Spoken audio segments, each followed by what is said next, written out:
For the next few months, we are partnering with Corwin Ford to highlight the good deeds of nonprofits in our area, like Casa of Southwest Idaho.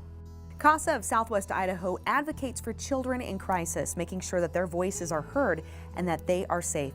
Here's a closer look at how they are supporting and protecting the youth of Idaho. Mackenzie, it is so great to see you, and fill us in. What is Casa of Southwest Idaho?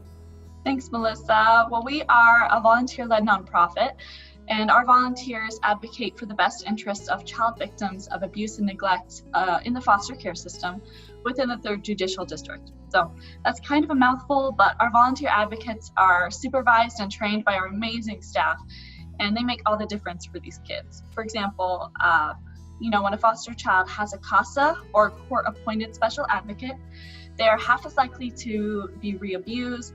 They're 8 times more likely to graduate high school. And they also are a lot less likely to enter the juvenile detention system, and they spend a lot less time in foster care overall, which, it's great for the kids, and it also saves taxpayers a lot of money. So we do a lot of good for just about everybody. That's great. Okay, and give us a little more detail too. What are these services? What does this type of involvement look like?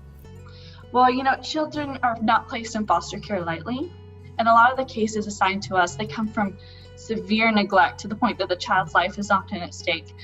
And they've also dealt with physical and sexual abuse, which is hard to grasp in our corner of rural Idaho. But when these children come into care, a court judge assigns us to that case, to that child, and we assign a volunteer. And these volunteers, they investigate the child's situation in their in their home of origin, and their foster home, in their school. They investigate medical records, even criminal records. We have access to all of that. And they're able to make recommendations to the court in an official report and in person for the child's safety. And when they step in, they make sure that even though these children have endured insane amounts of trauma, they will be safe and secure from that point on, and they have the best possible opportunities to thrive. Wow, okay. And you had mentioned volunteers are needed for this, and also you're a nonprofit, so funding is really important. So tell us, where do you get your funds? Well, we are a state-mandated program, but we're actually only partially state-funded.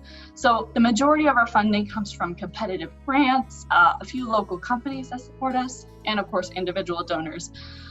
We actually have a gala coming up on April 20th. If anyone's interested in attending that, we have more information on our website.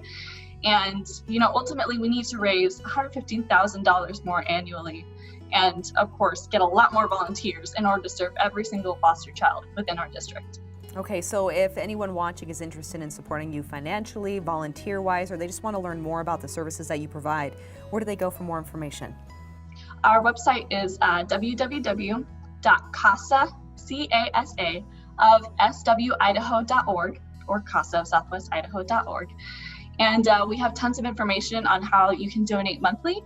You can donate as little as $5 a month, $1 a day, or $50 a month, which actually covers the advocacy for these children, or for a child, excuse me. And you can also learn more about volunteering. Volunteering really only takes about 6 hours a month. It takes very little time, and it absolutely changes these children's lives. Mackenzie, thank you so much. Greatly appreciate your time. Corwin Ford is also doing good deeds by donating $200,000 to nonprofits. Casa of Southwest Idaho recently received $10,000 of that money.